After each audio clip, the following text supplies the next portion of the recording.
Kamusta mga boss? This is the Akaso V50X. So currently, ito yung ginagamit kong action camera, lalo na kapag nagmamotovlog. Ang downside lang, hindi masyadong wide yung kanyang viewing angle. So lalo na kapag naka-on yung image stabilization mo, nagka-crop yung screen para mag-compensate dun sa stabilization. So sa video na to, papakita ko sa inyo kung paano palitan yung lens ng Akaso V50X. Ito yung ipapalit kong lens.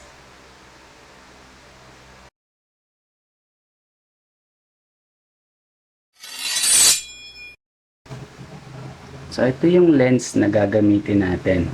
Pamalit dun sa stock lens siya.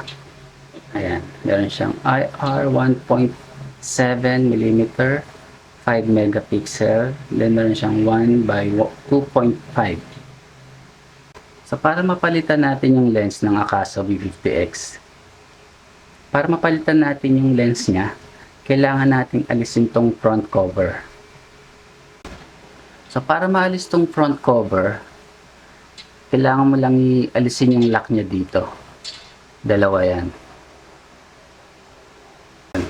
Iaangat nyo lang dalawang lock niya dito.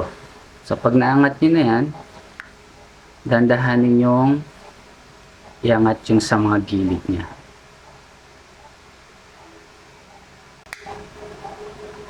Yun. So ayan. Ganito ang itsura niya sa loob. So itong lens niya, pag tatanggalin yan, iikutin niyo siya ng counterclockwise. Pero meron niyang pangdikit or glue dito sa may lens sa bandang ibaba. Tatanggalin niyo lang yun ng konti para maiikot niyo na siya. Yan, kapag naalis niyo na yung glue dun sa may side dito paikot ng lens, i-try nyo kung maiikot nyo na siya para maalis. In this case, mahirap kasi tanggalin yung glue. So, ang ginawa ko, pinainitan ko muna ng heat gun para lumambot yung glue at madali ko na lang siya maiikot. So, ito, naiikot ko na.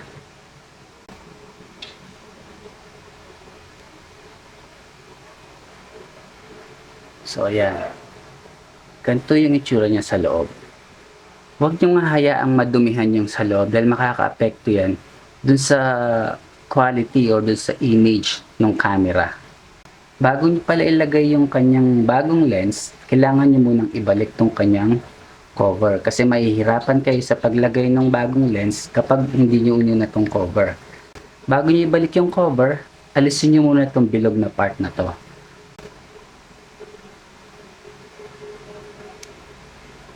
Yan, naalis na. So ilagay na natin.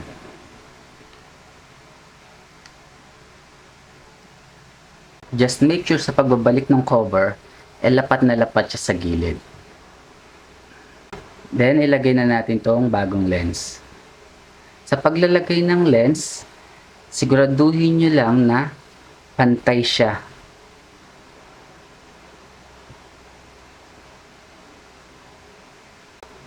At paghigpit niya is clockwise. So, huwag nyo munang isasagad. I-check natin kung malinaw yung video. So, check natin kung malinaw yung camera.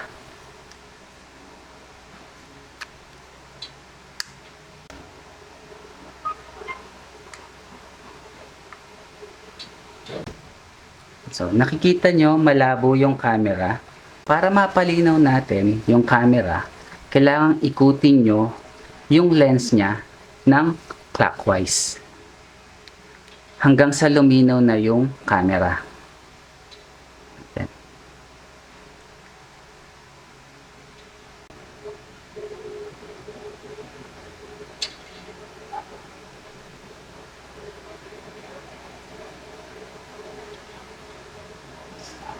So, ayan.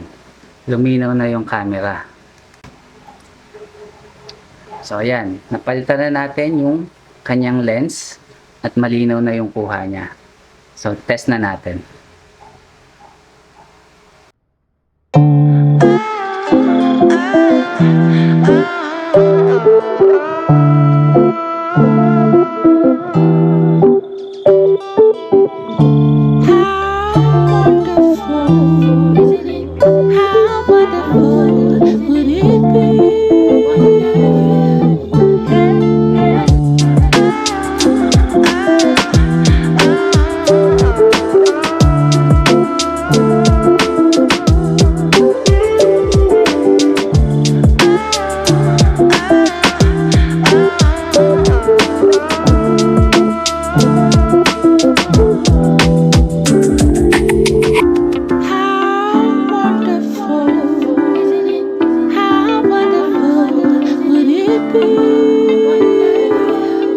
Hey, hey, hey, how wonderful, how wonderful would it be?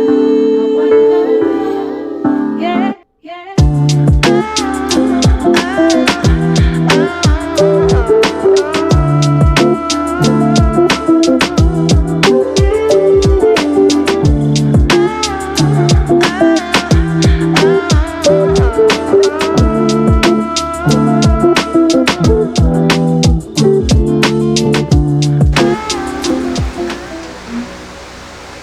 So yun lang mga boss. Hopefully nakatulong ako sa mga na gumagamit din ng B50X na gusto nilang i-upgrade yung kanilang lens. Siya nga pala, kung bago ka pa lang sa channel ko, please consider subscribing, pa-like, pa-share, and comment na rin. Yun lang mga boss. Ride safe always. Bye!